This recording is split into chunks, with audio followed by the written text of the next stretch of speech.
the medic that tried to work on King when he got home. And then somebody told me that he killed himself down in Myrtle Beach one weekend because he couldn't take that.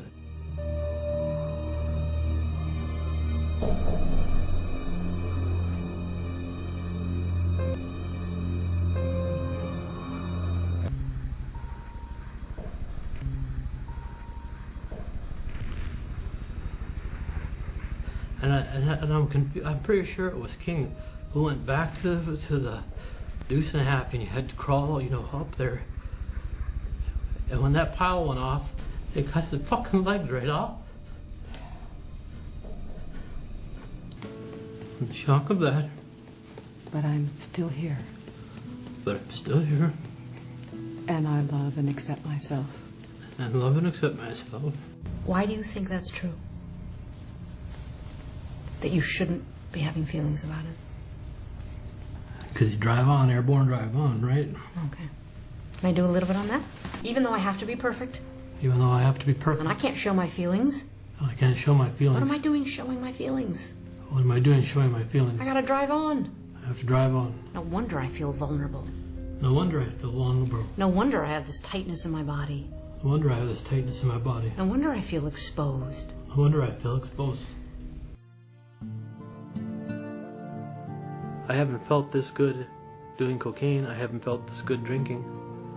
I just hope the people would just try it once.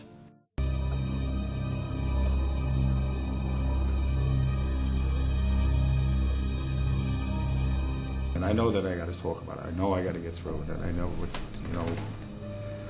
there's the after effect, and then the fucking nightmares are going to start again. The intrusive thoughts are going to start again, and I'm going to replay this whole thing all over again. But I know eventually I have to, because I'm going to destroy it, or it's going to destroy me. I feel like I'll throw up. You what? I'll throw up.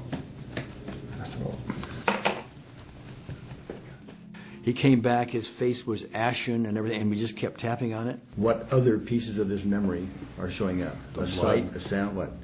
Mostly the body parts and the blood and the smell. I can feel it. You can see it. Okay. All right, here. Even though I have this blood in these body parts. Even though I have these blood body parts. In my mind. In my mind. In my memory. In my memory. It's a long time ago. It's a long time ago. It's not really here right now. It's not really here with me. The next day we collapsed it still further and further and further till he would just talk about it like it was nothing. We just started pulling bodies out. And how many bodies were there? I think all total there was 15 killed. It's amazing how I feel right now. I can actually talk about it calmly. I would say that I've never seen anything that can start with a symptom of very high anxiety, of insomnia, of hyperarousal, and have that disappear in the course of a few days' time. That's extraordinary. And I mean this sincerely, especially, talking to, brother vets and veterans. If you want to try EFT, I'm sure there's a way that they'll let you know about it and give it a shot, because I'm living proof of this, so hang in there.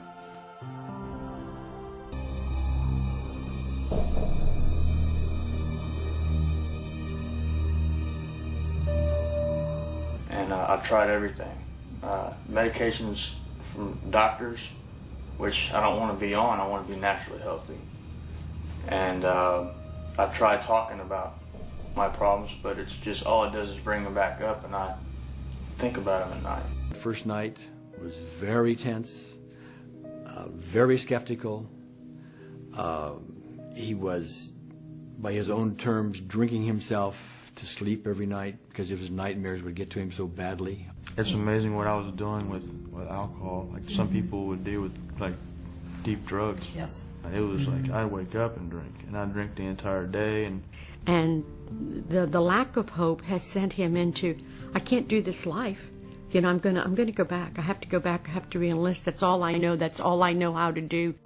There was a small child walking up to the post, and he just blew up.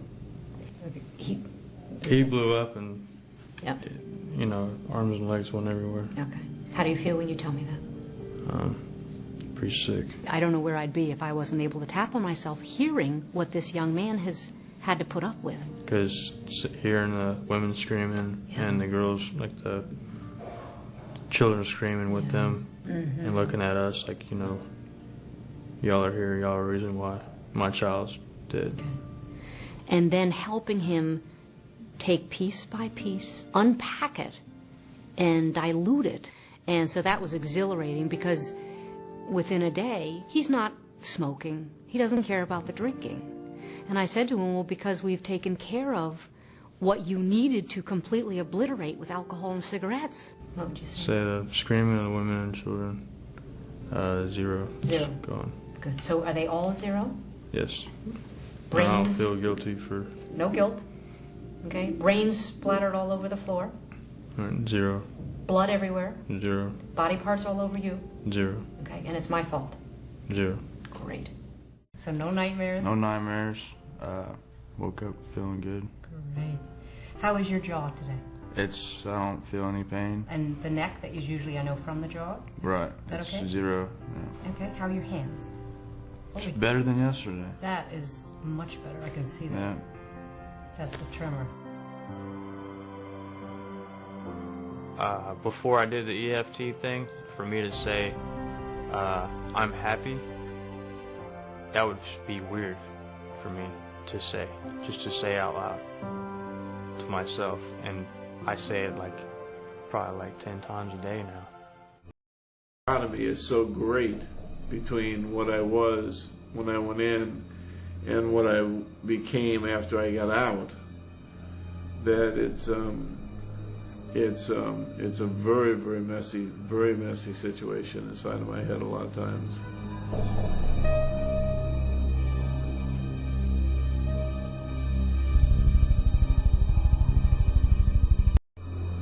And I saw this lieutenant trying to move, and I tried to get into the helicopter and grab his foot to see if I couldn't pull him out. But the flames were just too high, and it just burned and basically blew up, and we sent back the 3 body bags. I had chosen to leave my husband because he was getting very, almost like a lot of violence. He was threatening to shoot the children and me on a consistent basis. Because of the PTSD? Yes. We all lie to you because we're afraid of you, not because we want to lie to you or because we hate you. We love you, but if we tell you the truth, you get angry about situations, very angry. A person comes back with PTSD and it can destroy the family. You have a person now who is not sleeping, who becomes abusive, who becomes addicted to drugs and alcohol. So you have families torn apart, and maybe there's enough love and glue to keep it together, but the pain is agonizing. And so when you are able to give a technique that very quickly lets family engage with one another to really support one another, because people love one another, they just don't know how to help. And suddenly they have a way that they can really help. He's a veteran, and he has had all the symptoms, and we've been in the psych ward for years. I've had therapy, and in 3 days we're talking. And we haven't talked in 5 years, really talked and had a conversation. I can't emphasize enough how important it is that you can actually feel like a real person again, and not be afraid, and not have to cover up all of your junk every single day of your life. These men should have their families supporting them on a consistent basis for many years. They shouldn't lose their wives, they shouldn't lose their children, because they serve this country.